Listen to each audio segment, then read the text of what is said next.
With the legislative session kicking off in January, what are your top priorities in addressing COVID-19?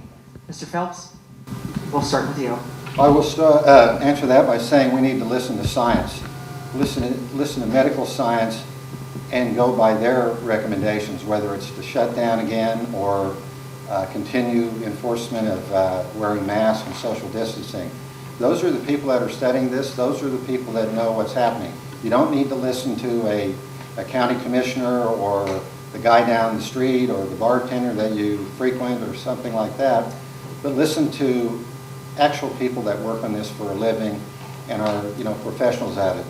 So as we go into the legislative session, I think the governor's going to be following the advice by not only Dr. Fauci and the Center for Disease Control, as well as Dr. Lee Norman. And I think we need to listen to those people so we don't make another mistake. They are all warning us that we've got to continue wearing masks, we've got to continue practicing social distancing. Legislators can lead by example in that.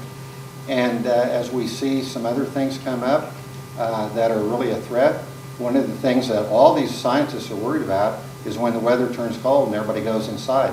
They feel there's going to be a resurgence. And as I mentioned, we're already seeing that here in Hayes. Now we saw the students come back from all over the country, all over the state. And so I think that when we get into the legislative session, we need to pay attention and treat it as a medical issue. Representative Wassinger. You know, the first 2 weeks I got back from Topeka, I quarantined in my apartment above my garage. And those 2 weeks were the busiest time that I think I ever had as a legislator.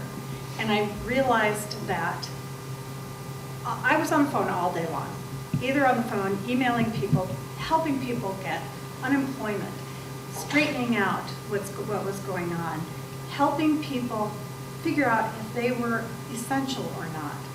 It was such a hard decision there. I don't understand how you got winners and losers. There were no clusters at Lowe's or Home Depot or Dillon's or Walmart, but now suddenly, that's okay then for them to be open, but we couldn't have businesses open in downtown Hayes, which had maybe 3 or 4 people at a time.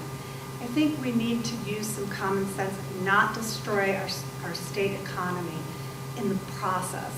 We need to understand what we've done right and how we can improve, but we can't shut down the state again. We just can't do it. The state will not be able to survive. So I think respecting one another and figuring out what the best way to complete this is the right way to go.